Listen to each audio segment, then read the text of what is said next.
Mari kita tundukkan kepala kita berdoa. Bapa di dalam sorga, kami mengucap syukur kalau waktu ini kami bisa duduk diam mendengarkan kebenaran firman-Mu. Ajar kami Tuhan, supaya kami sungguh-sungguh menyediakan hati dan pikiran kami untuk mendengarkan firman Tuhan. Supaya hati kami menjadi tanah yang subur. Ketika firman itu jatuh, tidak diambil oleh burung. Kami keluar dari gereja ini, pulang dari tempat ini dengan penuh sukacita oleh karena firman-Mu memerdekakan kami. Oleh karena firman-Mu berbicara kepada kami. Oleh karena Allah Roh Kudus hadir di tengah-tengah ini, di tengah-tengah tempat kami, dan bekerja di dalam hati setiap kami. Oleh sebab itu Tuhan, kasihani kami yang lemah ini, supaya kami sungguh-sungguh mengasihi Engkau, menyediakan hati kami bagi kebenaran firman-Mu. Di dalam nama Tuhan kami Yesus Kristus, kami sudah berdoa dan mengucap syukur. Amin. Shalom Bapak Ibu dan saudara kasih Tuhan Yesus. Hari ini firman Tuhan diberi judul oleh pusat dari Sinode Gereja Kristen Parosia, berharga di matamu.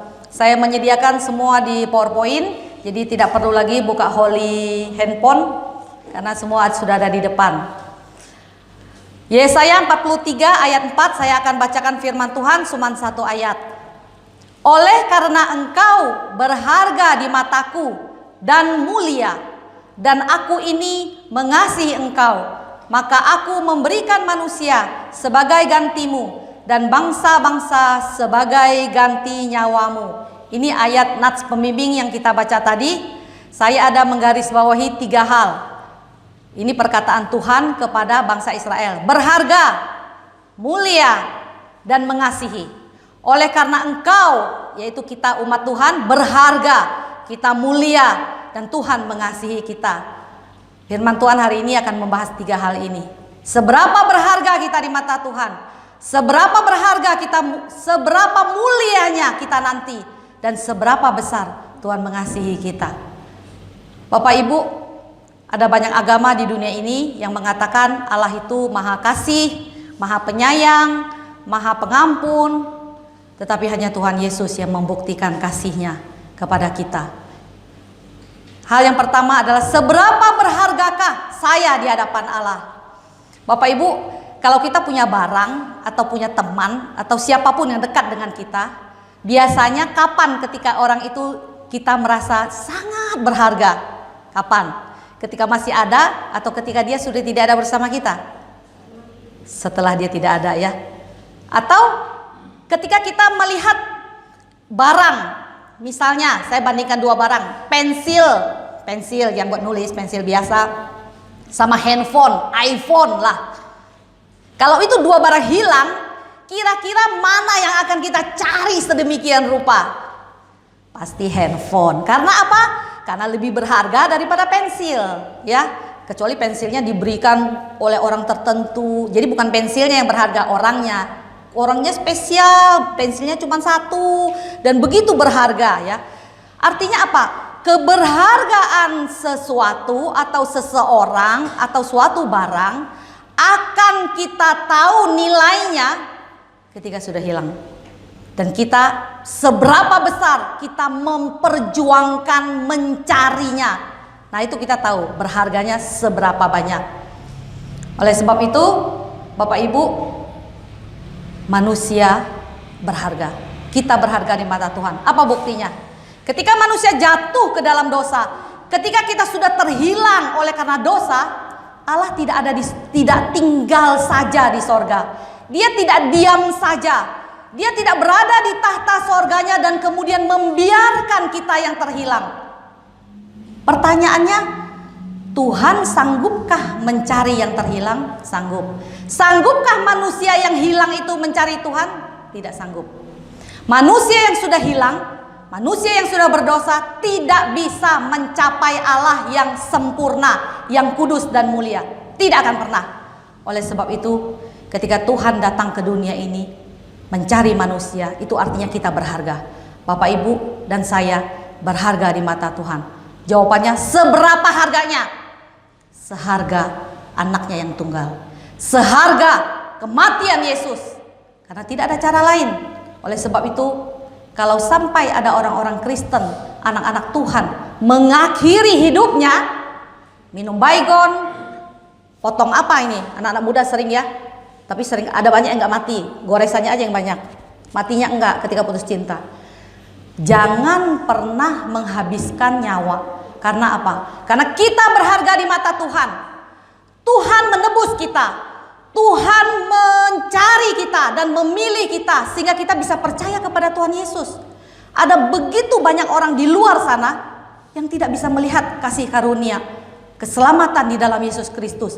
Betapa berharganya kita di mata Tuhan. Hargai diri kita. Kalau orang lain menganggap kita lemah, orang lain mungkin merendahkan, orang lain mungkin merasa menyepelekan, bahkan mungkin menyingkirkan kita. No problem. Karena Tuhan melihat kita berharga. Itu yang paling penting. Tuhan mengatakan kita berharga dan Tuhan membuktikan bahwa kita berharga dengan menyelesaikan dosa kita di atas kayu salib. Malaikat pun tidak ditebus. Bapak Ibu jangan lupa. Next. Di Kejadian 3 ayat 22 dikatakan malaikat itu tidak ditebus loh ya Bapak Ibu. Kenapa? Jawabannya apa? Karena malaikat sudah dalam kekekalan. Malaikat tidak bisa mati. Oleh sebab itu firman Tuhan, ketika manusia jatuh ke dalam dosa, Tuhan lakukan ini. Berfirmanlah Tuhan Allah, sesungguhnya manusia itu telah menjadi seperti salah satu dari kita. Artinya mengetahui, manusia kan jatuh ke dalam dosa, Adam dan Hawa makan buah pengetahuan baik dan jahat.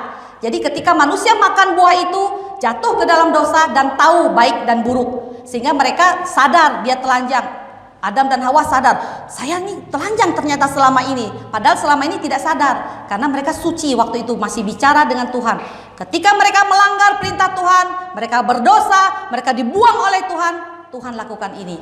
Sesungguhnya manusia itu telah menjadi seperti salah satu dari kita, tahu tentang yang baik dan yang jahat. Maka sekarang jangan sampai manusia itu mengulurkan tangannya dan mengambil pula dari buah pohon kehidupan itu dan memakannya sehingga ia hidup untuk selama-lamanya. Jadi di Taman Firdaus, di Taman Eden itu ada dua pohon Bapak Ibu. Satu pohon pengetahuan baik dan jahat, satu pohon kehidupan. Dimana kalau orang manusia memakan buah itu tidak bisa mati. Artinya kalau dia berdosa, dia mati dalam keberdosaannya. Tidak bisa mati, artinya jatahnya di neraka selama-lamanya. Seperti malaikat yang jatuh. Saat ini kita tahu malaikat yang jatuh namanya Lucifer. Beserta sepertiga malaikat dia bawa. Dan mereka tidak bisa ditebus, tidak bisa diselamatkan. Tetapi manusia bisa diselamatkan. Itu artinya apa? Bapak Ibu dan saya berharga di mata Tuhan, dikasihi oleh Tuhan. Sehingga pohon kehidupan itu disingkirkan, dikeruk, ditutup. Jadi Taman Firdaus, Taman Eden itu ditutup, dipakai keruk api, keruk yang malaikat-malaikat menjaga, supaya manusia tidak makan pohon kehidupan itu. Karena kalau manusia makan pohon itu, tidak ada jalan keselamatan lagi. Dia jatuh ke dalam dosa, dia hidup selama-lamanya seperti malaikat, jatahnya neraka. Tapi puji Tuhan, kita bisa mati. Dan selama hidup ini, kita diberi kesempatan untuk mengikuti Tuhan Yesus dengan sungguh-sungguh. Selama di dunia inilah kita membuktikan, kita menjalankan iman kita mengasihi Tuhan sungguh-sungguh, mengikuti Dia sampai setia, sampai akhir. Dan jatah kita adalah kekekalan bersama dengan Tuhan. Bapak Ibu, ada sebuah cerita, ada seorang ibu, saya pernah baca cerita ini. Seorang ibu, sebelumnya dia belum menikah ini, perempuan ini, dia memelihara anjing herder dari kecil. Masih gadis dia pelihara anjing herder di rumahnya. Kemudian ketika dia menikah, dia punya anak, anjingnya juga tambah besar kan. Sangat nurut anjing herdernya. Sekali waktu dia punya bayi kecil. Bayinya dia taruh, karena anjing ini sudah begitu akrab dengan dia, nggak mungkin gigit, udah kenal baik. Bayi dia taruh, anjing dia taruh, sudah biasa hari-hari begitu. Sekali waktu, nggak tahu kenapa, namanya juga anjing ya. Itu anjing ditinggal sebentar ya, tiba-tiba, mungkin lagi kenapa apa yang terjadi juga tidak diketahui. Tiba-tiba itu anjing ya, menggigit bayinya dia. Begitu digigit, dia kaget karena anjing, bayinya menangis, bukan bayi sih, anak umur berapa tahun gitu, sudah bisa bergerak begitu, bisa duduk begitu. Waktu digigit, anak ini menangis. Ibunya yang begitu melihat bayinya menangis gitu, walah langsung angkat anaknya. Diangkat anaknya, suaminya melihat kan. Karena orang barat, ini di barat peristiwanya. Suaminya ambil pistol, tembak langsung anjingnya. Saya tanya, mana yang dianggap berharga oleh mereka? Anjingnya atau anaknya? Anaknya. Begitu dia mengasihi anaknya, walaupun anjing herder itu dipelihara dari bayi sejak dia gadis, tetap dia tembak. Dan dia pelihara anaknya, dia selamatkan anaknya. Dan tentu saja anak ini luka, walaupun tidak puji Tuhan tidak meninggal, luka. Bahkan ada jari-jari yang putus apa kegigit ya, karena dia tarik anaknya cepat-cepat.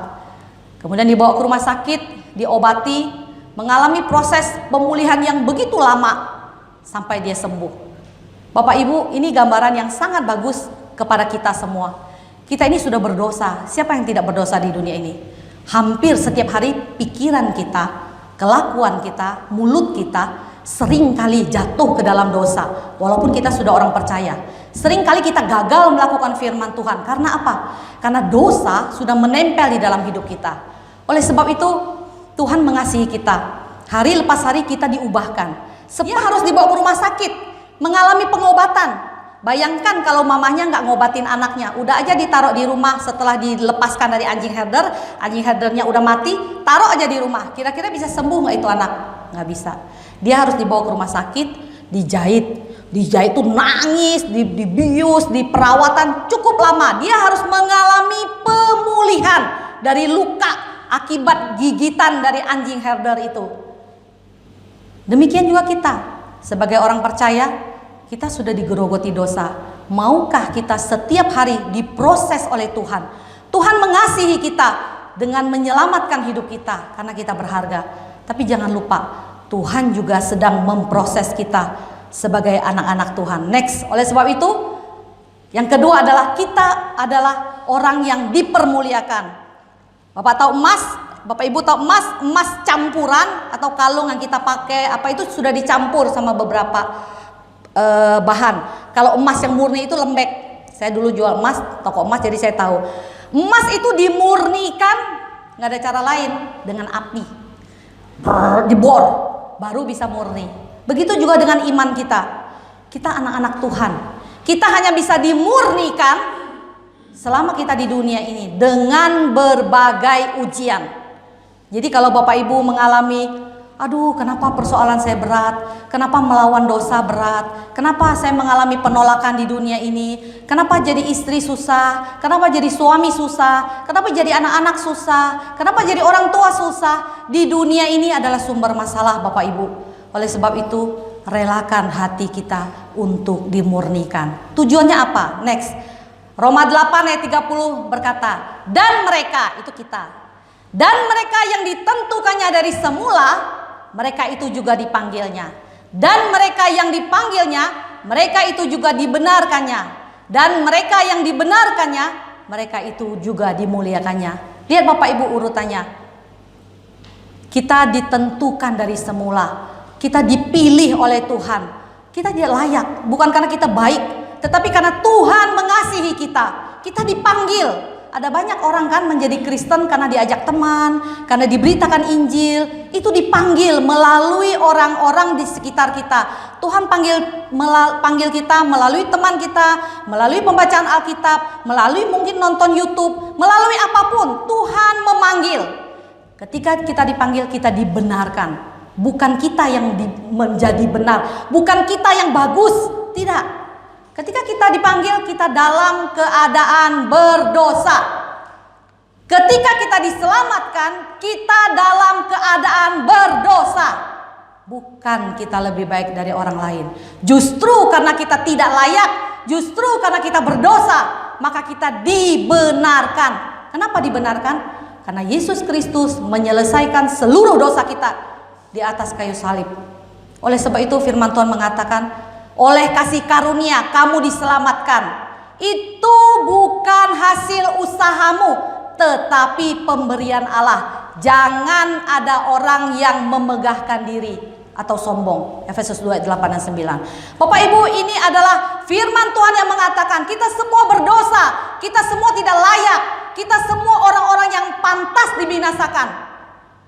Tetapi kita dikasihi, kita ditentukan dari semula, kita dipanggil, kita dibenarkan melalui kematian Yesus Kristus.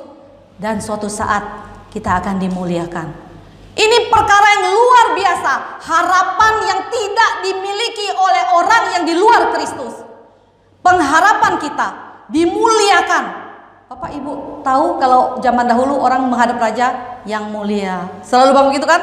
Yang mulia. Itu artinya yang paling bagus.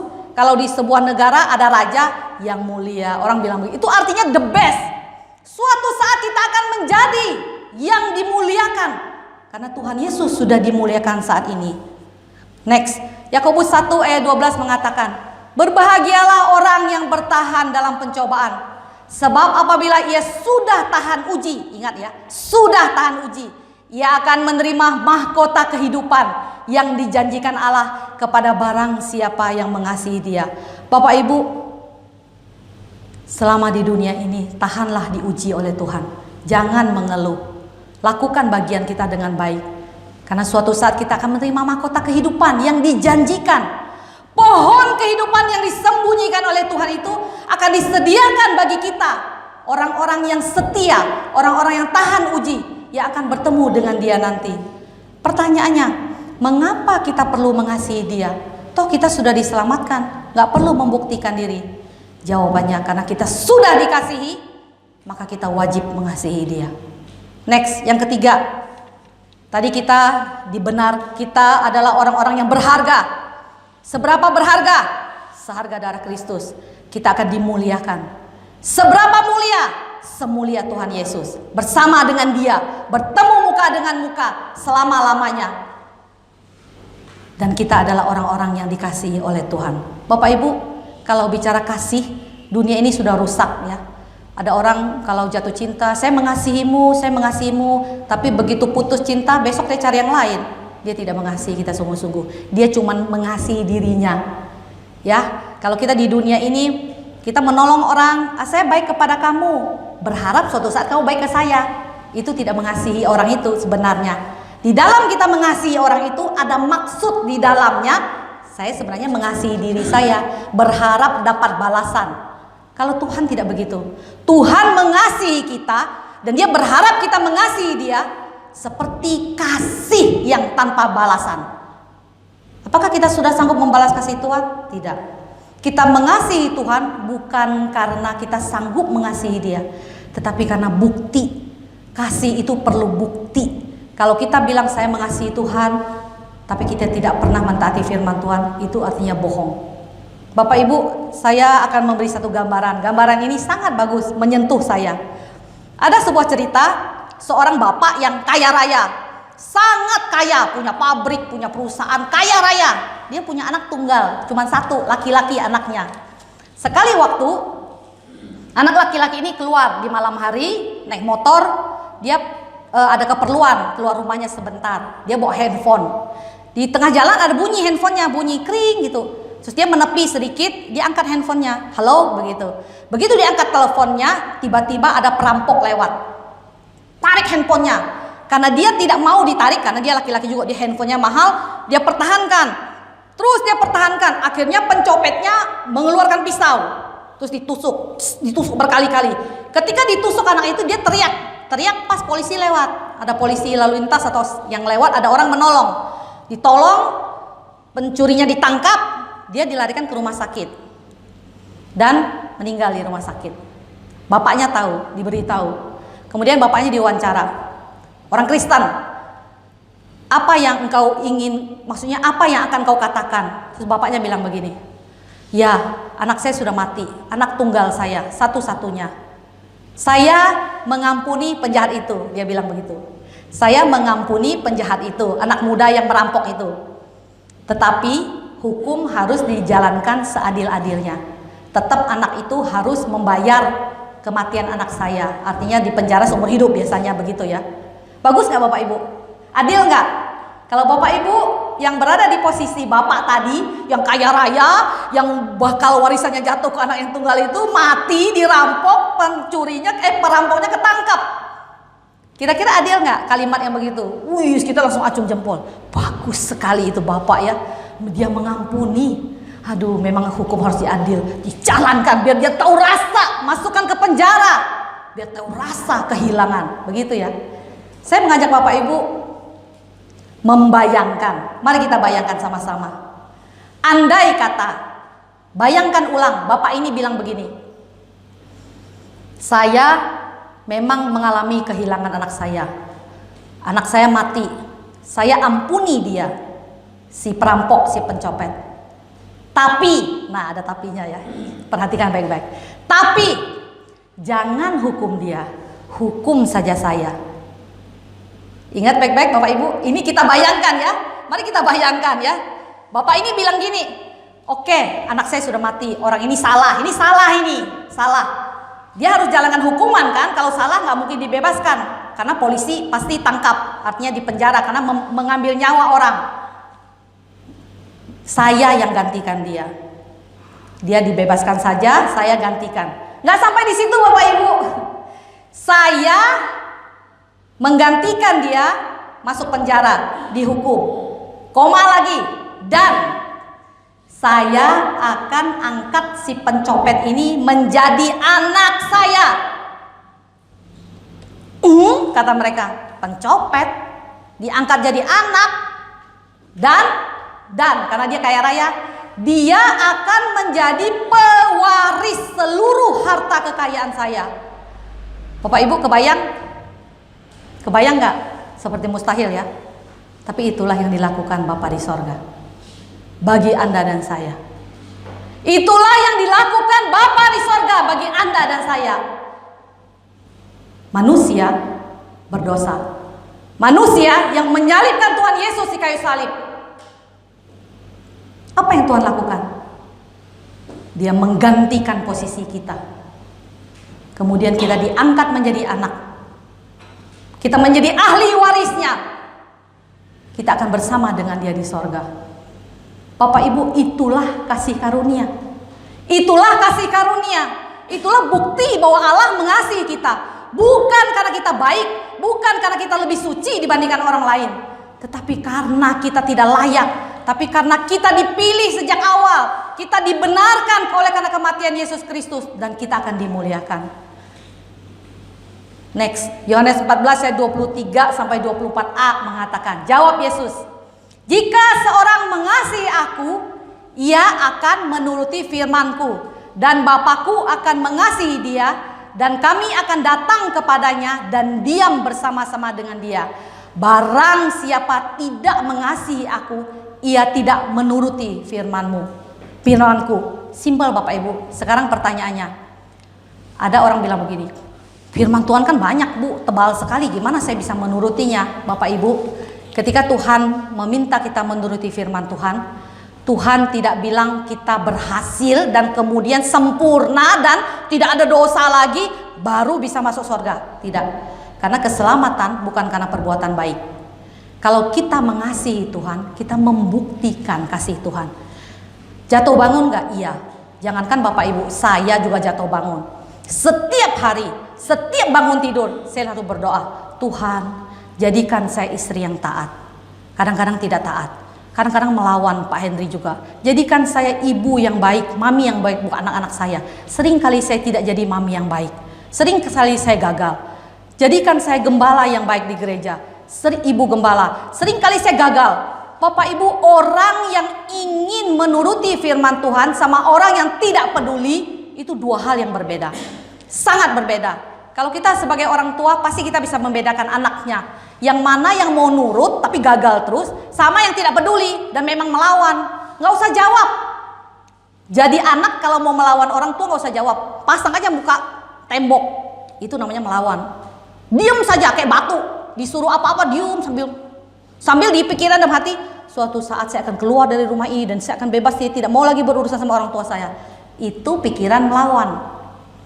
Tetapi anak yang menurut, disuruh apa? Mungkin malas, mungkin gagal, disuruh cuci piring kurang bersih, disuruh nyapu lupa, disuruh setrika baju, kadang sambil susah-susah, sambil jatuh bangun, tetapi nurut. Nah, itu gambaran yang sederhana. Menuruti firman Tuhan adalah ketika kita berkata iya kepada seluruh kebenaran firman Tuhan, walaupun jatuh bangun. Jatuh bangun, tapi Tuhan menilai hati yang mau menuruti firman Tuhan. Itu artinya kita mengasihi Tuhan. Sama dengan orang pacaran kan? Kalau orang pacaran juga atau suami istri, kita sering gagal mengasihi. Kadang-kadang kita mau bertekad, saya mau tunjukkan kasih saya. Kalau lagi pacaran mah gampang nunjukinya karena tidak tinggal serumah. Ketemunya cuma sekali-sekali, lagi wangi, lagi segar, ketemu, lagi pula belum dapat. Biasanya perjuangannya lebih besar. Kalau sudah berkeluarga, pagi ketemu, siang ketemu, sore ketemu. Mau melakukan firman Tuhan itu perjuangannya begitu besar.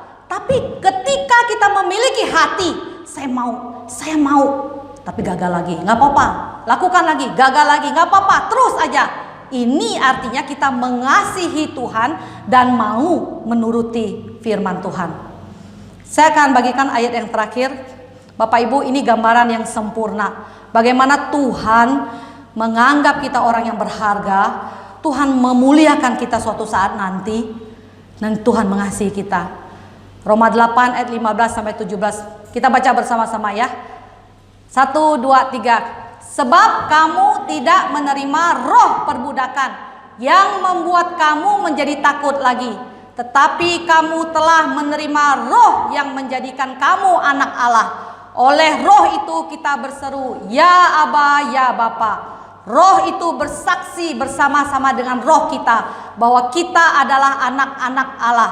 Dan jika kita adalah anak, maka kita juga adalah ahli waris. Maksudnya orang-orang yang berhak menerima janji-janji Allah, yang akan menerimanya bersama-sama dengan Kristus, yaitu jika kita menderita bersama-sama dengan Dia, supaya kita juga dipermuliakan bersama-sama dengan Dia. Bapak Ibu, ingat baik-baik, kita orang yang paling berharga. Jangan sia-siakan kehidupan ini. Jangan menganggap, saya kurang berharga. Nyatanya saya diputusin pacar saya. Justru dia yang tidak berharga. Kita terlalu berharga. Saya selalu bilang kepada anak-anak Tuhan yang akhirnya putus, gak jadi. Bahkan ada yang sudah mau menikah tuh, di ujung-ujung mau menikah, gak jadi tuh menikah. Dia bilang, aduh saya sudah tunangan, sudah mau nikah, ini berarti mau bunuh diri. Oh jangan bodoh, saya bilang. Tuhan mengasihimu, saya bilang. Justru Tuhan mengasihimu, kau tidak perlu nikah sama dia. Dia tidak baik, Tuhan akan sediakan yang lebih baik. Justru karena engkau berharga di mata Tuhan.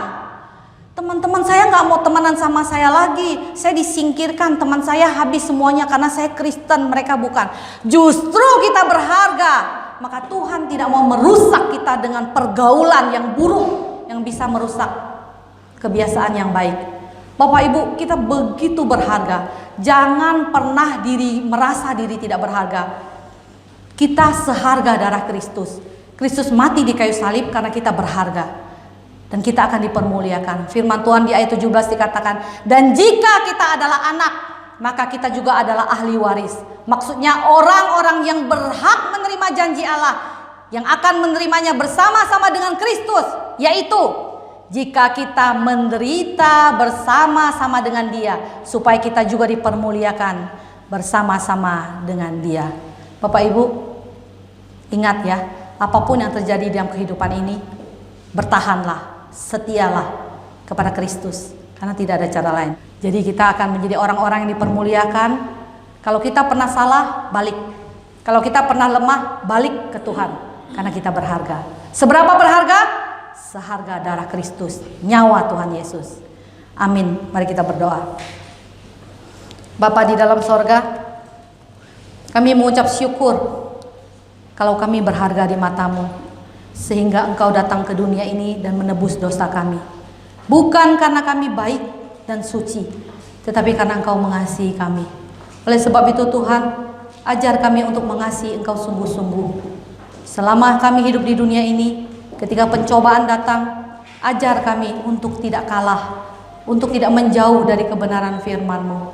Kami mau menjadi anak-anak yang menuruti Engkau, supaya selama kami di dunia, kami tidak melakukan hal-hal yang melawan firman Tuhan dengan sengaja. Bapa di sorga, kami percaya suatu saat kami akan dimuliakan. Kami akan bertemu dengan Engkau. Bersama-sama dengan Kristus kami akan mendapat mahkota kehidupan yang Engkau janjikan. Jangan biarkan kami mundur dari iman kami. Ajar kami untuk setia, ajar kami untuk taat, ajar kami untuk ikut Tuhan Yesus. Karena di luar Engkau tidak ada keselamatan, di luar Engkau tidak ada jalan kepada Bapa di sorga. Karena Engkau adalah jalan, kebenaran, dan hidup. Terima kasih Tuhan. Kami menyerahkan pemberitaan firman Tuhan hari ini ke dalam tangan-Mu. Materaikan di dalam hati setiap kami, supaya ketika kami menjalani kehidupan ini, kami tidak pernah melupakan kebenaran firman-Mu. Terima kasih Tuhan. Di dalam nama Tuhan kami Yesus Kristus, kami sudah berdoa dan mengucap syukur.